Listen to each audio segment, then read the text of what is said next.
Pilipinas, ang oras 9 makalipas ang alas 4 ng hapon. Alamin kung ano ang mga ginagawa, mga nagawang proyekto, programa para sa pag-unlad, balita at public service mula sa mga lungsod hanggang sa mga baryo. Dito lang sa DILG sa DZRH Break Time. Kasama ang mga lingkod sa pagbibigay serbisyo publiko, sina DILG Secretary Benhur Abalos at Lakay Mayor Deo Macalma sa DILG sa DZRH Break Time.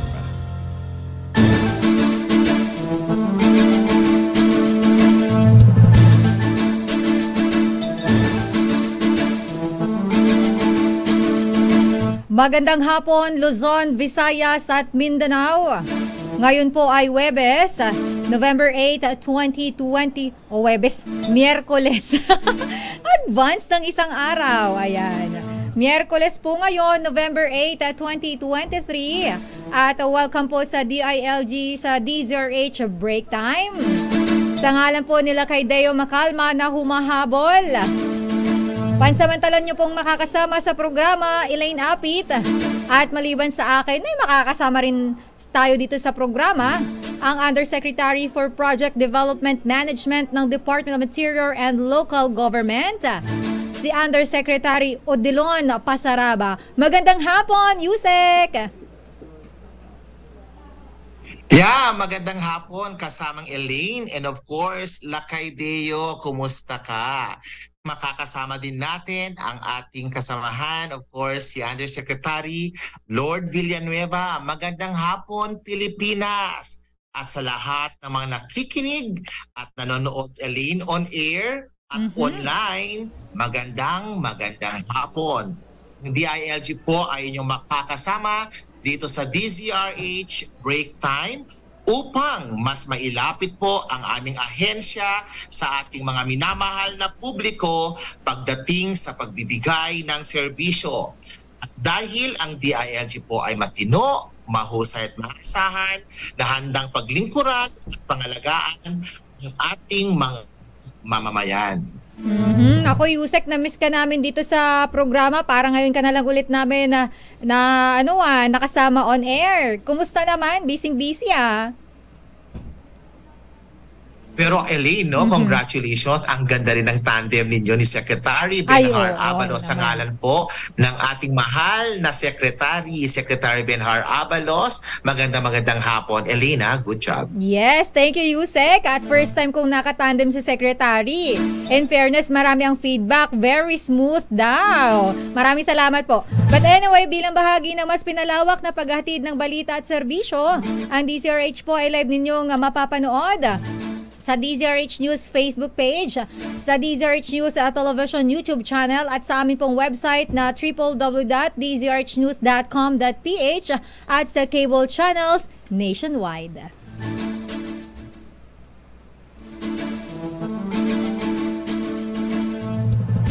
Ayan, Yusek. Yes. Tama ka, no? Ating mahal na kapatid Elaine Apit, para naman po sa inyo mga katanungan at mga nais na idulog sa asensya or mga suggestion or rekomendasyon, tayo din po ay naka-live at mapapanood sa DILG Philippines official Facebook page. Kasamang Elaine. Yes, at tumungo na tayo sa mga latest happening at aksyon sa DILG, Yusek. Tama ka, kasamang Elaine. Sa DILG Balita at Aksyon, ating tatalakayin ang latest news at happenings sa aming or ating ahensya. At sa atin pong DILG Balita at Aksyon, mahigpit na binabantayan ng DILG ang pag-usad ng kaso sa pagpatay sa radio broadcaster na si Juan Humalon alias Johnny Walker sa Misamis Occidental. Mariing kinundina ni DILG Secretary Benher Abalos ang pagpatay sa radio broadcaster na anya isang direktang pag-atake sa malayang pamamahayag. Nagpaabot rin ng kalihim ng pakikiramay sa naulilang pamilya ng nasawing broadcaster.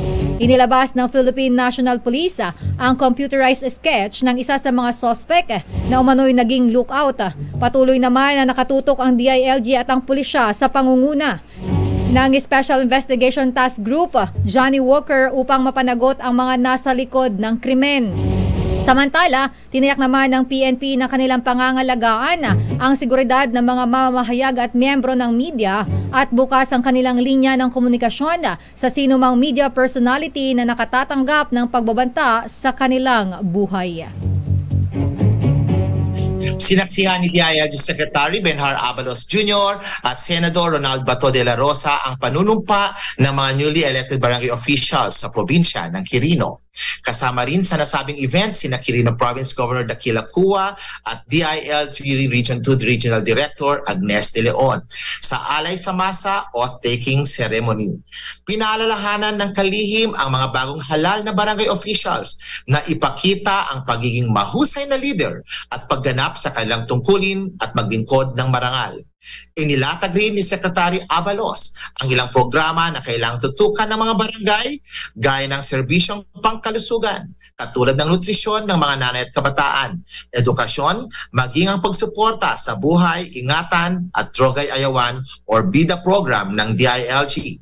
Matapos ang aktibidad ay nakiisa ang DILG sa pagbibigay ng tseke na nagkakahalaga ng 200,000 piso para sa kwarto ni Neneng na project ng Quirino Provincial Police Office na layuning maiwasan ang mga kaso ng sexual na pag-aabuso at protektahan ang mga batang kababaihan sa probinsya.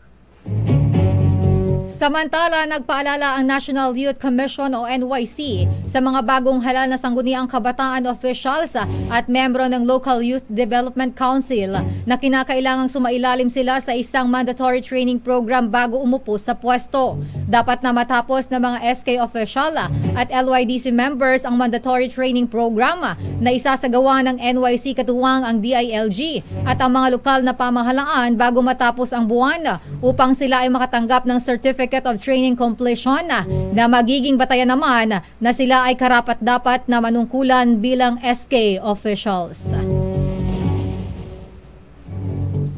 Nagpasalamat ang National Grid Corporation of the Philippines or NGCP sa DILG sa suporta nito sa pakipagkoordinasyon sa mga apektadong local government units ng kanilang mga transmission projects. Ayon sa NGCP, malaking papel ang ginampanan ng DILG upang may sakatuparan ng kumpanya ang kanilang mga proyekto gaya ng pagkuha ng mga building permits at locational at barangay clearances para sa pagsasagawa ng Hermosa San Jose 500 kV line.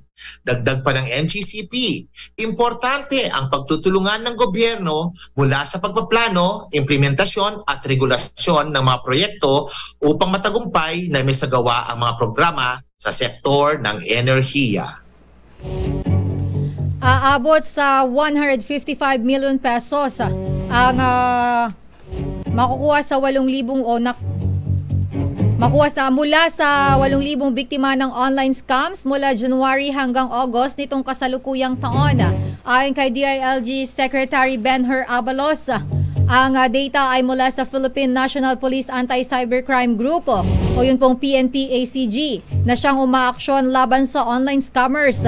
Nitong Martes, pumirma ang DILG at Securities and Exchange Commission o SEC upang suportahan ang programang Anti-Scam and Illegal Taking of Investment Group o ASTIG. Ang DILG at SEC ay magtutulungan sa paghahatid ng impormasyon at proteksyon sa publiko lalo na sa lokal na pamahalaan upang maiwasan ang dumaraming kaso ng investment scam sa bansa.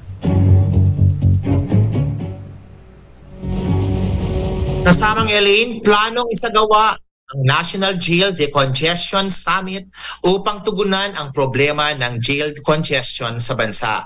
Ang summit ay lalahukan ng Justice Sector Coordinating Council na binubuo ng Supreme Court, Department of Justice at Department of the Interior and Local Government, katuwang ang Bureau of Jail Management and Penology.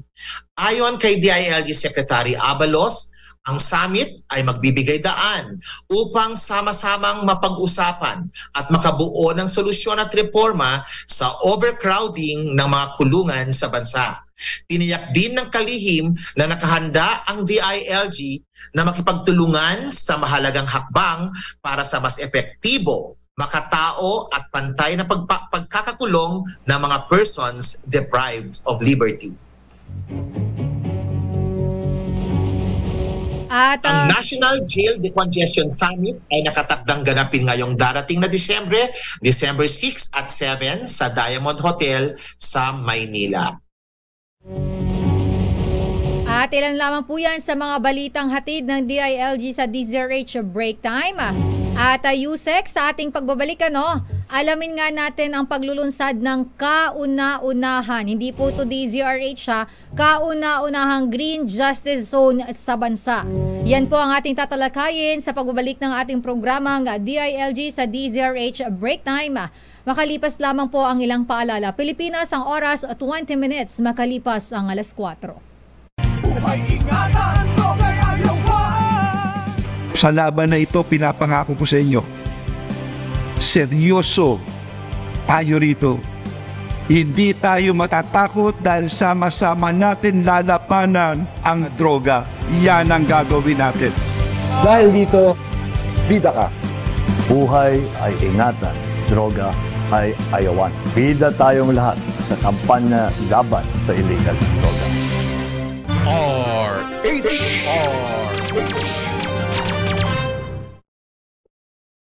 kabuluhang talakayan at mga mahahalagang impormasyon na dapat mong malaman sa Usapang Bayan. Alamin kung ano ang mga ginagawa, mga nagawang proyekto, programa para sa pag-unlad, balita at public service mula sa mga lungsod hanggang sa mga baryo. Dito lang sa DILG sa DZRH Break Time. Kasama ang mga lingkod sa pagbibigay serbisyo publiko, sina DILG Secretary Benhur Abalos at Lakay Mayor Deo Macalma sa DILG sa DZRH Break Time.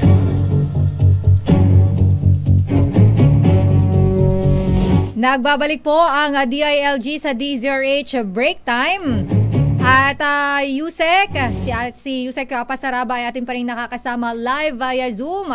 Pag-usapan nga natin ngayong hapong ito ang ilulunsad na kauna-unahang Green Justice Zone sa bansa.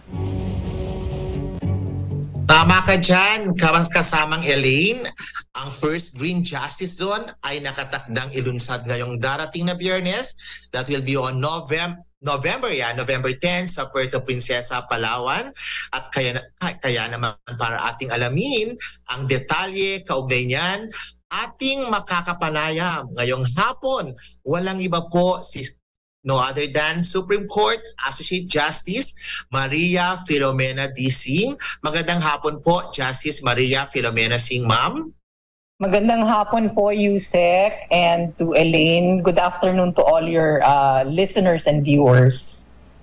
Yeah. Good afternoon po, Associate Justice Singh, ma'am. Welcome po dito sa DILG sa DZRH Break Time. Thank you very much po sa inyong paanyaya and for giving us time to discuss our program.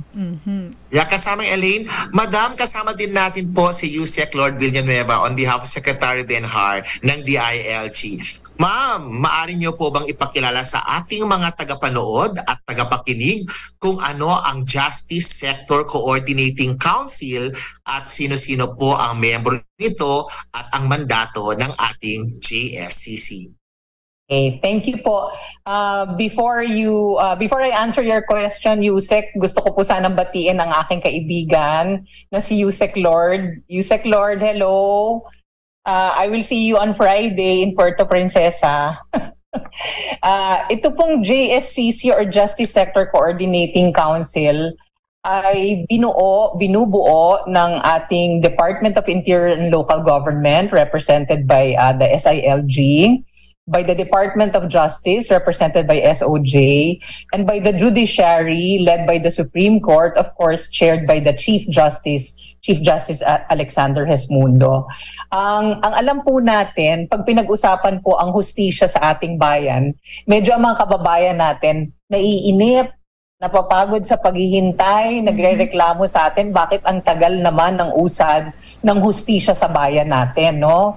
So kaya po minabuti ng mga pinuno ng ating tatlong ahensya na yan na umupo at magkasundo na tigilan na natin yung ating traditional na pamamaraan ng pag-deliver ng justice, which is institution-based. Yung ating silo approach na parang ang institution namin, kami bahala sa trabaho namin, ang DILG, ang mga kapulisan, bahala kayo sa ginagawa nyo. Hindi tayo nag-uusap-usap, hindi tayo nagko-coordinate, no? Kaya marami sa ginagawa natin inefficient kasi yung hindi natin magagawa na sana pwedeng gawin ng ibang ahensya, hindi natin masabi sa kanila kung ano yung kakulangan. Ganun din, marami rin tayong steps na inuulit-ulit natin, no? So it's very inefficient. Kaya nung binuo po itong Justice Sector Coordinating Council, isang bagay po ang napagkasunduan nila. Simula ngayon, we will deliver justice as a sector. So parang yung sinasabi mo kanina, Yusek, yung whole of government approach. So ganun po ang gusto na natin ngayon. Wala na pong turuan, wala nang sisihan. Ang may kasalanan ay ang mga fiskal natin, ang may kasalanan ay ang mga husgado, ang may kasalanan ay ang pulis. Hindi na po ganun ngayon. Ngayon, kung tumayo po tayo sa JSCC as one sector. So kung meron pong may kasalanan, kaming lahat. Pero kung meron din kayong papupurihan dahil maganda na po ang serbisyo natin, yung buong sector po, it's not going to be claimed by just one agency. Yun po yung Justice Sector Coordinating Council. Kasamang Elaine. Ayun, napaka-comprehensive na explanation, ano? So for sure, mabilis maiintindihan ng ating viewers and listeners. Pero puntahan muna natin si Yusek Lord na nandito sa live sa studio. Pabatihin muna natin si Yusek. Mag-hi ka po muna, attorney, sa ating mga viewers at listeners. Salamat sa pag-imbita sa akin, kay Elaine. At magandang hapon po kay Yusek Odi. At syempre sa aking mabuting kaibigan, si Justice Monet Singh. So very glad to see you again, ma'am. At handa po ako para sagutin ang mga tanong niyo po. Ayun, dahil dyan, ito na po ang aming katanungan. Sabay ganun, parang game show lang pala. Pero kaugnay nga po ng pinag-uusapan natin, Attorney Villanueva, sir, ang Justice Sector Coordinating Council, ito pong JSCC. Ano naman po yung mga tulong o magiging kontribusyon na maibibigay naman ng Department of Interior and Local Government sa pagpapatupad ng Green Justice Zone sa area naman ng Palawan at iba pang justice zones sa Pilipinas? Yes, kung tingnan po natin yung sinasabing life cycle ng isang criminal case, halimbawa, ito ay nagsisimula sa police, pupunta naman sa prosecutor, sa courts, at pwedeng magtapos sa jail. So may apat na pillars, police, prosecutors, courts, and jail. Sa apat na pillars po na yon, dalawa ang nasa ilalim ng DILG, the police and the jail. So napaka mabigat po yung role ng DILG in ensuring the proper coordination and efficient flow ng isang kaso sa life cycle ng administration of justice sa pagpapatakbo ng isang kaso. Ngayon, yung significance po nito sa ating Green Justice Zone sa Palawan, para sa malaman po ng publiko, pag iniisip natin yung mga cases, for example, ang pumapasok sa isip natin ay yung mga mundane cases like mundane crimes like theft, like robbery and so on. Pero baka hindi nila alam na meron tayong very developed environmental laws, yung Clean Air Act, yung Clean Water Act, Hazardous Waste Act, Solid Waste Act, and these laws have very significant penalties po. So kung may paglalabag po sa ating environmental laws, may kaakibat po yun na kaso na pwedeng may file.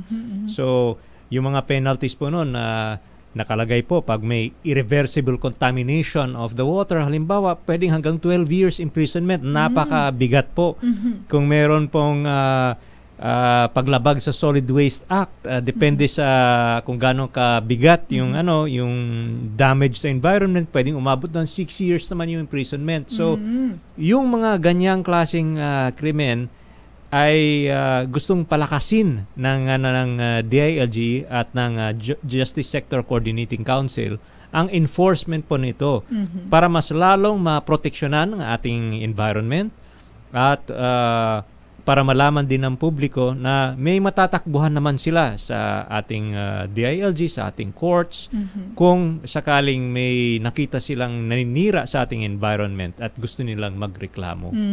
Napakaganda po nito kasi kasi Yusek Attorney Lord at si Associate Justice Sing, ma'am, grabe kasi yung 'di ba yung mga Pilipino, mga tao naging irresponsible, wala na tayong pakialam usually, tapon lang dito, tapon doon, tapos yung mga lumalabag na establishments, yung proper waste disposal, yung mga pabrikang pasaway, kung saan-saan na lang. Yes, sige, ma'am. diba? Alam mo yan, ma'am, that is the great irony of Filipino culture.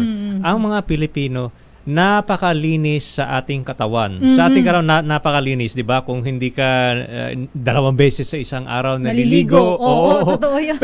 Pero, napakalinis sa ating katawan. Pero pagdating sa paligid naman, napakapabaya. Sorry for the term, medyo dugyot. Di ba? Ma'am, hindi... Kasamang Yusek Lord. Yes, opo. Yusek, ikaw na po. Go ahead. Yeah. Pakinggan po natin si Supreme Court Justice Sing kung para i-explain niya sa atin, i-elaborate itong Green Justice Zone at ang lungsod, ma'am, ng Puerto Princesa ang napili para sa launching nitong Green Justice Zone. Ma'am? Thank you po, Yusek. Ang aming Justice Sector Coordinating Council, nabanggit po namin, ay may singular thrust nga po yung sector approach. No? Ito po ay pinapakita namin sa pamamagitan ng Justice Zone. So we have established at the moment at least 11 Justice Zones already in the country. Yung Puerto Princesa po will be number 12. Pero yung Puerto Princesa is very special kasi it will be the first ever green Justice Zone not only in the Philippines but in the entire Asia-Pacific region. Kaya nga po may mga ibang bansa na kasama natin dito sa Asia-Pacific na tumitingin dun sa ating launch sa November 10 kasi they are very excited about this. No? Bakit po pinili unang-una ang Palawan, ang Puerto Princesa? Kasi ang Puerto Princesa natin is nandyan yung 8th wonder of the world, yung ating underground river, di ba? Alam natin yan. Alam din natin na nasa Puerto Princesa ang pinakamalaking collection ng marine flora and fauna at coral reefs. Ang dami rin natin na namumuhay at namamahay sa Puerto Princesa. Kaya napakahalaga na pangunahan ng Puerto Princesa itong efforts na to toward climate justice and climate preservation and conservation. Alam niyo po ba na nung 2020 lamang kung ilang billion na sachets na plastic ang ginamit ng mga Pilipino. 60 billion. 60 billion. Hindi ko na mabilang ang zeros dun sa 60 billion. Ganun tayo. Lahat nasa sachet na plastic. At saan pumupunta ang mga plastic? Sa ating mga waterways, sa ating ocean, sa ating mga rivers. Tapos, masakit mang isipin sa buong mundo, no, ang Pilipinas ang number 1 sa plastic consumption and use. No, naunahan pa natin ang malalaking bansa gaya ng China, India at Brazil. So ganun talaga. So kahit meron tayong mga batas sa single plastic use, hindi natin napapatupad. Yan yung binabanggit ni Yusek Lord kanina. At yan ang kahalagahan ng pag-establish ng Green Justice Zone. Sabi ni Elaine kanina, yung mga Pilipino, ba't ganon? Parang hindi sila conscious kung ano yung ginagawa nila, kung paano nasisira yung environment natin. Lahat tayo nagrereklamo sa init, lahat tayo nagrereklamo sa baha, bakit padalas ng padalas. Tapos, lahat tayo nababagbag na parang bakit ganon na yung weather ngayon? El Nino, La Nina, Pero bakit yung tao hindi pa rin binabago yung kanilang lifestyle, 'di ba? Okay. Kahit na alam natin yung dire warnings from the climate change, hindi tayo nagbabago, hindi tayo nababagabag, hindi natin naiisip yung maaari pang mas masasamang mangyari sa atin. Yun po ang layunin ng Green Justice Zone. We want to start from the grassroots. Kaya napakahalaga po ng DILG. Kasi binanggit ni Yusek Lord kanina kung ano yung ginagawa ng DILG. Ang isa pang napakahalagang component nun is the community, which is the fifth pillar of the criminal justice system. Now, nasa DILG po ang ating lahat na LGUs, no? Ang buong komunidad, ang DILG po ang namamahala dyan, ang lahat ng barangays natin. Ngayon sa Puerto Princesa po, ang number 1 star ng aming mga activities will be the communities, the barangays. Kasi napakalawak po ng mga forest areas, ng protected areas natin, pero ilan lang ang ating forest rangers, no? Tapos hindi nila mako-cover practically, hindi nila mamomonitor lahat ng nangyayari, yung mga nag-i-illegal logging, yung mga nagkakaingin, yung mga kumukuha ng mga wildlife natin para ipagbili illegally. Hindi po nila yan mamomonitor. But with the barangays, with our community leaders, kayang-kaya po natin gawin yan. Kaya po yung mga programs po natin sa ating Green Justice Zone, number 1 po dyan ang ating community, ang community leaders natin. And of course, all of them are under the DILG. Salamat, Ma'am. Elaine? Justice Singh, Ma'am, nabanggit po natin ang Puerto Princesa, no? Ano-ano po ba? May mga problema po ba? O mga recently po ba meron? Or even sa past po ba? May mga kinakaharap po yung Puerto Princesa pagdating sa usapin ng justice tungkol sa kalikasan at likas na yaman? At bukod po ba sa Puerto Princesa, may iba pa po bang mga LGU na kinukonsider natin para maging Green Justice Zone? Yes. Oo. Sasagutin ko agad yung tanong tungkol dun sa ibang area bago ko sagutin yung problema sa Puerto Princesa. Gusto sana natin ang buong Pilipinas, Justice Zone, Green Justice Zone, no? Gusto natin maipagmalaki na ang buong country is a green zone na talagang pinangangalagaan natin ng environment natin. So, but you know, any locality can be a green zone. Kasi ang qualification dyan, yung inaalagaan ng environment. So, pero syempre, number 1 dyan, gusto natin bigyan ng prioridad yung mga tourist destinations natin, no? Gaya ng Palawan. Kasi yan ang pinagmamalaki natin sa buong mundo, yan ang nakakapagdala ng income sa ating bayan, sa ating mga tao, mga mamamayan. Kaya gusto nating pagandahin, no, at maging mas kaaya-aya dun sa mga bibisita sa atin. Pero hindi ko babanggitin yung mga specific na tinitingnan natin, but I can already say na for sure by next year we want the entire Palawan, not just Puerto Princesa, to be a justice zone, a green justice zone, buong province ng Palawan. So yung susunod po doon, abangan, kasi baka po magtampuhan sila, marami pong nag-i-indicate sa amin na gusto po nilang maging green justice zone din.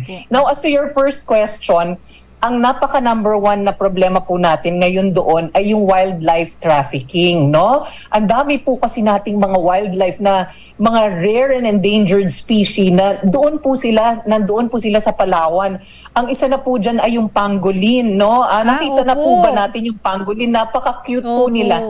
Alam niyo po ba na traffic sila? Kinukuha po yung scales nila at pinagbibili, no? In fact, in one raid conducted by the DENR, nakakuha po sila ng 2,588 kilos of Grabe. dried pangolin scales, no? At ganun din, pati yung mga turtles natin, yung mga ano nila, yung scutes nila, Opo. kinukuha po yan, binabayaran po ng mahal yan per Grabe. kilo. Ang dami rin pong na-confiscate, more than 500 kilos of that. And then pati yung mga seahorses na maliliit, na magaganda, opo. iyan po ang babata pa, kinukuha na nila yan. Tapos yung mga scales din po pinagbibili. So iyan po ang isa sa number one problem natin doon. Ang isa pa po, of course, is yung ating illegal logging, yung pag-occupy po ng protected forest. No? So iyon po yung mga ilan sa mga maiigting na mga issues na gusto po nating tugunan sa Puerto Princesa and Palawan.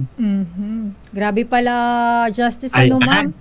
Napaka masilimuot naman yung nangyayari sa ating environment, na abuso na ng todo. Yusek, sir. Yeah, and sa ating USEC Lord Villanueva, syempre bilang bahagi or miyembro ng JSCC, ang DILG, baka naman pwedeng mabigyan natin ng mensahe ang ating mga lokal na pamahalaan na tulad ng nasabi ni Justice Singh na sila ay isang pilar ng ating criminal justice system, lalong-lalo na itong mangyayari sa November 10, 2023, ang Green Justice Zone. Ang mensahe po ng DILG sa ating mga lokal na pamahalaan ay sana po ay suportahin natin itong programa ng Supreme Court at ng DILG at ng iba pang miyembro ng justice system para magkaroon po ng isang smooth and efficient administration of justice po. I'd like to acknowledge at magpasalamat po sa maraming LGUs sa bansa na tuloy-tuloy na nagbibigay ng suporta. For example, I used to be with the local government of Quezon City, and I know ang laki ng suporta nila sa mga prosecutors sa Quezon City at sa court sa Quezon City, sa hindi lang sa financial support but all kinds of support sa ating mga judges and fiscals there. And the message that we'd like to give po is, when it comes to the administration of justice, when it comes to peace and order leads to development. Minsan po ay hindi nabibigyan ng ganong kalaking importansya ang administration of justice kasi syempre ang nasa top of mind ng ating mga mayor, ng ating mga governor ay yung mga economic issues. Pero sa katotohanan, if people do not feel safe, then they will not engage in business, then they will not work properly. A feeling of safety and a feeling of an efficient justice system is a prerequisite sa lahat ng development, sa lahat ng economic growth. Yan lang po ang mensahe ng DILG, kaya magtulong-tulungan po tayo. Ayun. Pero syempre, bago natin tapusin ang ating panayam, si Associate Justice Maria Filomena Singh, ma'am, baka po kayo ay merong mensahe sa ating mga viewers, listeners, at manawagan din po tayo na suportahan nito at magkaisa sa gaganaping launching ng Puerto Princesa Green Justice Zone ngayong darating na Biyernes po. Okay, maraming salamat muli, Elaine and Yusek, sa pag-anyaya nyo sa amin dito, pagbigay nyo sa amin ng panahon. At ang mensahe ko po sa ating mga kababayan ay ito pong mga ginagawa namin, ito po ay hindi po para sa amin, ito po ay para sa ating lahat. Tayo po ba ay napapagod na tuwing rainy season, tayo ay natatakot na baka tayo ay mabaha, baka lumubog na naman yung bahay natin, baka yung mga konting ari-arian na naipundar natin ay mawala pa. Pero mas malala, baka meron tayong member ng pamilya na bawian ng buhay dahil sa mga sakunang ito. Alam niyo po, preventable. Pwede po nating tigilin kung aalagaan lang po natin yung kapaligiran natin. Hindi po mahirap gawin. Umpisahan po natin sa maliliit na bagay hanggang puso na po natin, na maging second nature na sa atin, nasa consciousness na natin siya. Kagaya po nung isang araw, kami po ay nagdadrive ng aking mga anak at yung pong kotse sa harapan namin, nagtapon po ng mga balat ng McDonald's sa labas ng bintana nila. Yun po yung sinasabi natin kanina, hindi po natin yan pag-aari. Wala na po tayo sa bahay natin. Huwag po natin gawin yung mga ganyang bagay. Maliliit na bagay lang po yan. Pag pumunta po tayo sa grocery, magdala po tayo ng bag na hindi plastic, no? Yung maliliit po na bagay, we start with the little things, but it will all add up, no? Para po ito sa kinabukasan natin, hindi po ito para sa amin. Ginagawa lang po namin ay paalalahanan ng kayong lahat at humingi ng inyong tulong. Konting tulong, hindi malaking tulong. Gawin po natin to sa sarili-sarili nating pamilya at pamamahay. At nasisiguro ko po sa inyo mababago po yung ating future para po sa ikagaganda ng ating buong bayan. Salamat po muli sa inyong lahat. Suportahan niyo po sana patuloy ang DILG, ang DOJ, ang Supreme Court, ang ating buong gobyerno. Marami po kayong mga public servants na talagang ang layunin lang ay pagsilbihan kayo at pabutihin ang ating pamumuhay. Magtiwala po sana kayo sa amin at kami ay hindi papalya sa aming pangako na kami ay magsisilbi sa abot ng aming makakaya. Salamat po sa inyong lahat. Magandang hapon. Ayan, Elaine, maraming salamat po, Supreme Court Associate Justice Maria Filomena Singh, and of course, Undersecretary Lord Villanueva. Maraming salamat po sa Justice Sector Coordinating Council. Salamat po. Elaine? Ayun, thank you so much. Nako, nakakatuwa no, na pag-uusapan natin yung mga ganyang bagay. Sabi nga ni Associate Justice Singh, nako, sa sarili po ninyo magsisimula ang pagbabago. Huwag tayong maging irresponsable at maging sensitibo tayo, lalo na yung pangangalaga sa ating kalikasan. Napaka-importante po niyan. Baka mamaya masunog na kayo sa sobrang init. Mga pasaway kayo dyan. Nag-iiligal laging pa kayo eh. Nanggigil. Pero yung ang iyong puso, no? Oo nga, ayoko kasi ng ganyan. Yung mga balat lang ng candy, hindi maitapon sa tamang basuran. Diba? Napakalaking bagay nun. Yusek, Pasaraba, diba? Maraming pasaway eh. Tama, Elaine. Dapat magiging tayo ay bahagi ng solusyon, hindi tayo ang bahagi ng problema. Yes. Again, maraming salamat kay Supreme Court Associate Justice Maria Filomena Singh at kay DILG Undersecretary Lord Villanueva. Magbabalik po ang DILG sa DZRH Break Time. Makalipas lamang ang ilang paalala. Pilipinas, ang oras 4:50. Binigyang paglilinaw din ng EO 138 ang papel na ginagampanan ng national government at ng mga LGUs. Mas pagtutuunan ng pansin ng mga national government agencies ang paglalatag ng mga national policies, development strategies at mga service delivery standards. Habang ang mga LGUs ang magpapatupad ng mga devolved functions and basic services katulad ng serbisyong pangkalusugan, infrastruktura, edukasyon, social services at iba pa. Dito ay kinakailangan ng masusing koordinasyon at pagpaplano sa bawat level ng pamahalaan. Ito ay magiging posible sa pamamagitan ng tinatawag na Devolution Transition Plans o DTPs. Angat, lokal, tamang pondo, angat serbisyo.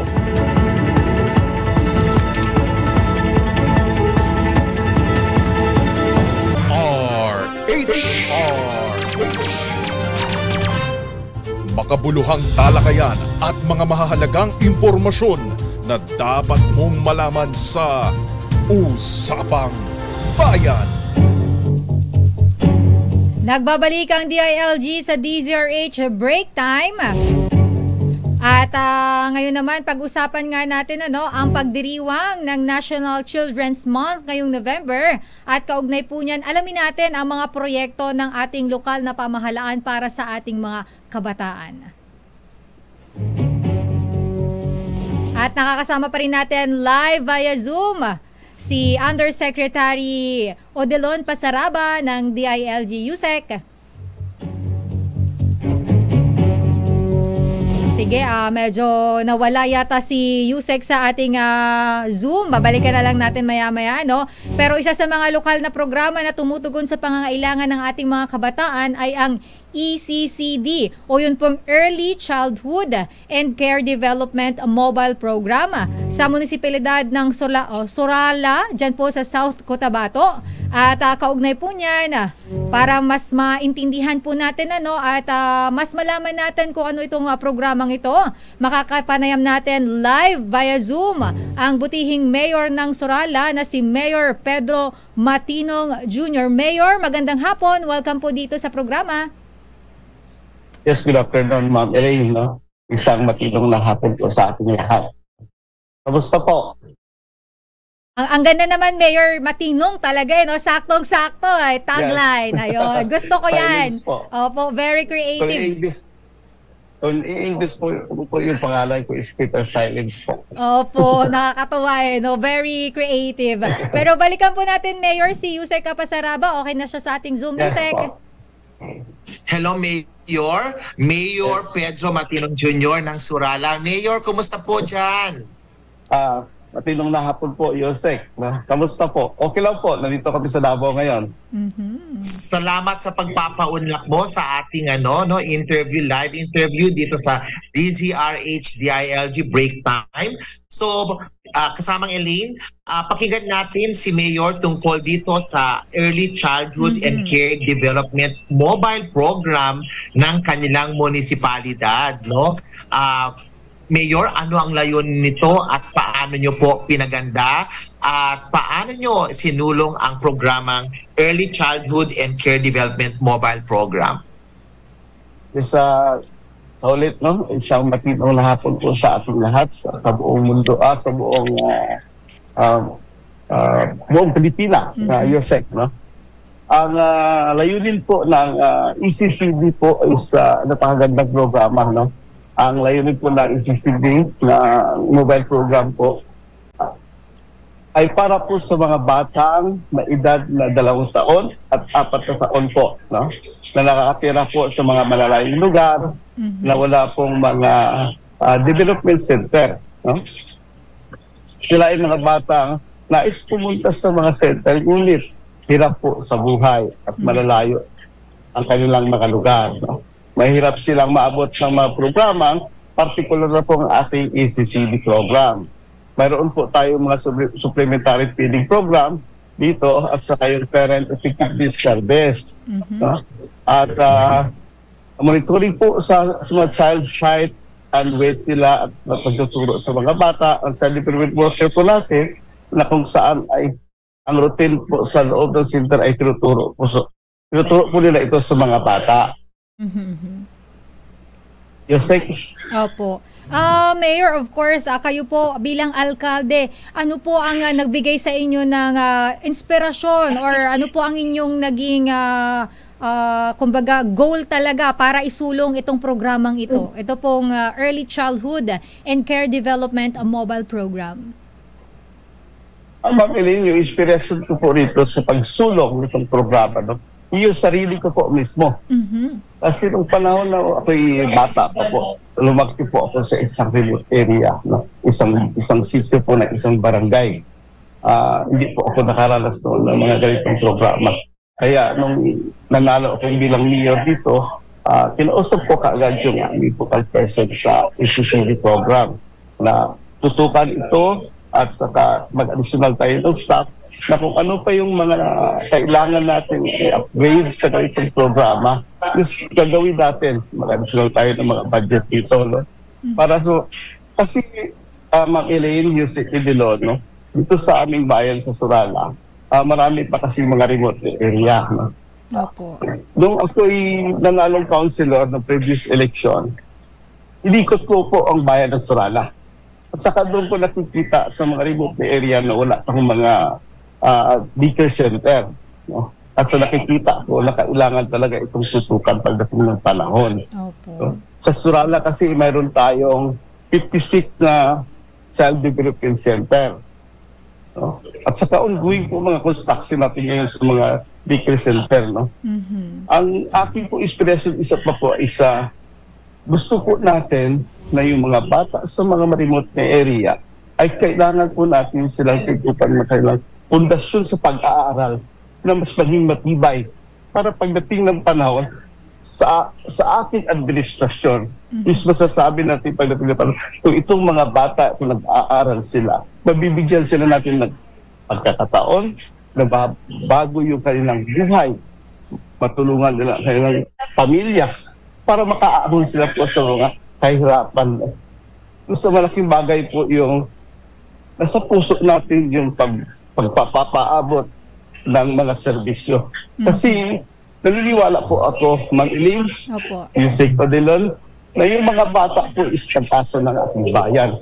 Para pagdating po ng panahon, sa Surala po, may batang may bukas na. Ayun, Yusek. Wow. Ang ganda, di ba? Yeah. Ibig sabihin yan, kasamang Elaine, no? Talagang pinapahalagahan ng ating buting mayor ang kinabukasan ng mga bata.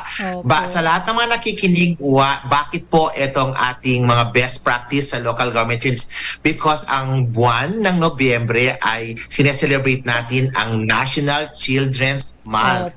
Mayor, ang ibig sabihin ba nito, wala nang bata na sa Surala na tawag dito hindi maka-access ng early child care development? Alam mo yun, Seth, yung mag-ilim, no? Ngayong 2023, na-alarming po kami ng mga enrollment. Kasi nag-reduce po yung enrollment namin. No? So, ang ginawa namin, nagmamapping kami ng mga bata. Pinababa ko yung ating mga focal persons, staff, at saka mga ECCD workers po, kasama yung mga DNS, yung mga DSW. Nahanapin natin itong mga bata na hindi na nag-enroll. No? So, ang ginawa po namin doon, nung nakita namin kung saan mga sityo sila, naggawa kami ng isang schedule. Isang schedule na pupuntahan sila sa kanilang lugar. So, sa ibang mga regular na mga daycare center ko na malapit yung mga bata, hanggang ano na yung klase nila, ginawa namin Monday to Thursday. Pag Friday po, nagsabay-sabay po kami ang mga tao ko na pupunta doon sa mga lugar na walang daycare center at saka tinuturuan po sila doon. Kasama yung mga BNS, mga parents, na magluluto po sila sa mga pagkain para sa mga bata. Kasi dito yung DSWD region, malaking tulong sa amin na always sila support sa feeding program namin dito.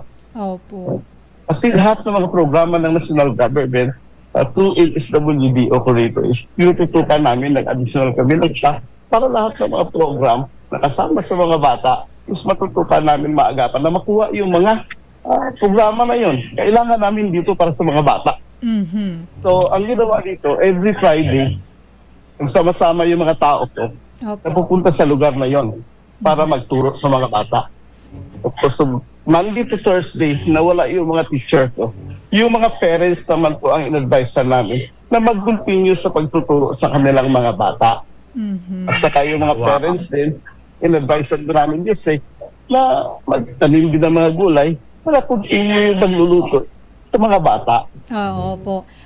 Mayor, napakaganda no kasi very na-identify niyo na po ano yung problema, ano yung kailangan gawin na ito pong programa, ito pong ECCD. Pero kayo po ba sa inyo pong hanay dahil nga po ito ay nai-implement na ninyo at ongoing to ngayon, ano po ba mayroon pa po bang mga kailangan na suporta ang yung programa sa ating national government at ano pa po yung iba pang ahensya ng gobyerno na posibleng makatulong din po sa inyong programa?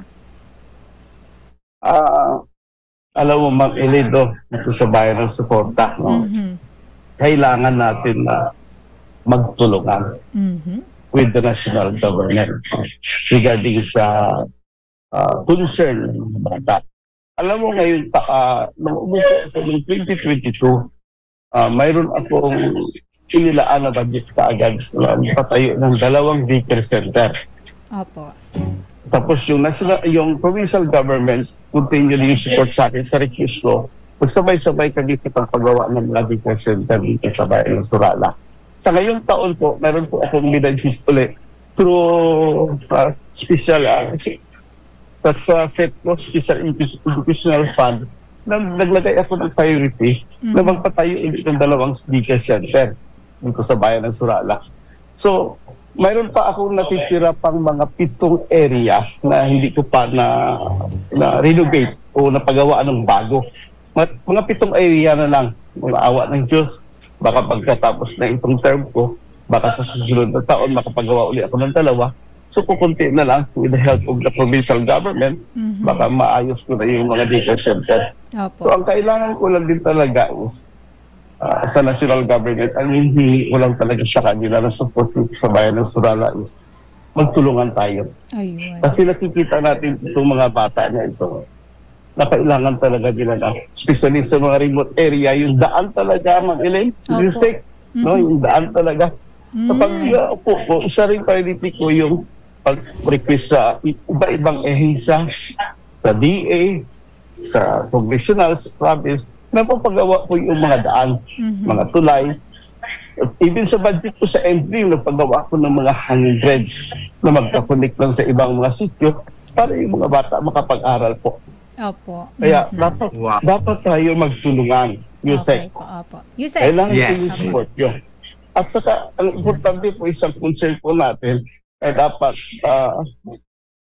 kailangan siguro mag-request tayo sa kailangan natin sa center na makumpleto yung mga gamit ng mga center. Pagpusak po tayo, na-evaluate din natin yung mga kakulangan. At saka, yung sahod po ng sana ng mga CDW natin. Opo. Kasi sa amin, maibigay namin ng honor yun sa kanila, maximum 6,000 lang. Kasi limited din yung budget natin sa general services natin, Yusek, no?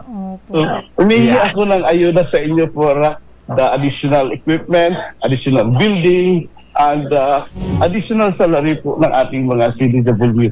Alright, ayun. Yes, Mayor. Elaine, maraming salamat po, Mayor Pedro Matinong Jr.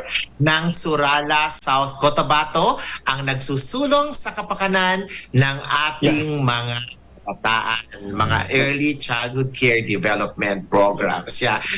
Kasamang Elaine. Ayun. Mayor, maraming salamat and best of luck po sa inyong programa, and hopefully marinig ng national government at nandiyan naman ng DILG para iparating yan syempre sa ating kinauukulan, yung mga dapat tumulong at sana mabigyan ng pansin yung inyo pong panawagan. Mayor, maraming salamat po. Maraming salamat. Ma'am Elaine, meron ako na kunting kasi kanina before ako na-interview, mayroon kasi yung sa Palawan na yung Greenstone na sinusulong, meron akong suggestion kung baka pwede po. Sige sir, kahit short lang po, medyo kinakapos na po tayo sa oras, pero go ahead po. Apo. Yusek, regarding doon tayo sa interview sa buti nating governor yata, sa Palawan, regarding sa Greenstone concern natin. Naalala niyo ba yung previous na program ng ating national government, yung Bureau of Forest Development? That was 1980s, I think. Yung Bureau of Forest Development. Isang agency na tumututok sa pagtanim, pagbantay ng mga kabundukan natin. Kasi before high school pa ako noong that time. Kasi yung lupa namin before, nakadulit kami ng gagawing nursery, tapos may mga staff doon na nilagay yung national government sa pagpatubo ng mga seedling, pagtanim. Within 5 years, within 5 years, nag-gain na yung bundok. Kaya lang tumigil kasi yung program na yon, in-assign ulit sa ibang agency, so hindi na po siya natututukan. So kung makasuggest po kayo noon na ibalik yung agency na Bureau of Forest Development, ngayong focus niya is to reforest the mountainous area and protected area po. Ayun. Mayor, maraming salamat Thank you po. Yes, salamat yung Kasama. Pakinggan mo po yung aming mga kahilingan dito sa bayan ng Surala. School building po, mga road projects po, at saka mga gamit po sa eskwelahan. Salamat. Maraming salamat. Salamat sa oras po ninyo. Kasama Elaine. Alright. Maraming salamat, Mayor Pedro Matinong Jr. ng Surala, South Cotabato. At naku, Yusek, medyo tayo po ay kailangan ng magpaalam. Pasensya na po sa susunod na programa nga Balansyado. At maraming salamat po sa inyong pagtutok sa ating programa hanggang sa susunod na Miyerkules, alas 4 hanggang alas 5 ng hapon. Ako po ang inyong nakasama, minus la kay Mayor Deo Macalma at of course si Secretary Benhur Abalos, Elaine Apit po. Maraming salamat sa ating mga tagapakinig, Elaine. At syempre po sa ngalan ng ating buting Secretary Benhur Abalos, Yusek Odi Pasaraba, maglilingkod ng tapat sa inyo. Magandang hapon. Maraming salamat, Yusek Pasaraba. Thank you so much, everyone. Susunod na po ang programang Balansyado Pilipinas. Ang oras, 11 minuto makalipas ang alas 5 ng hapon. This time check is brought to you by ACS Manufacturing Corporation, ISO certified, maker of world-class quality Pride detergent.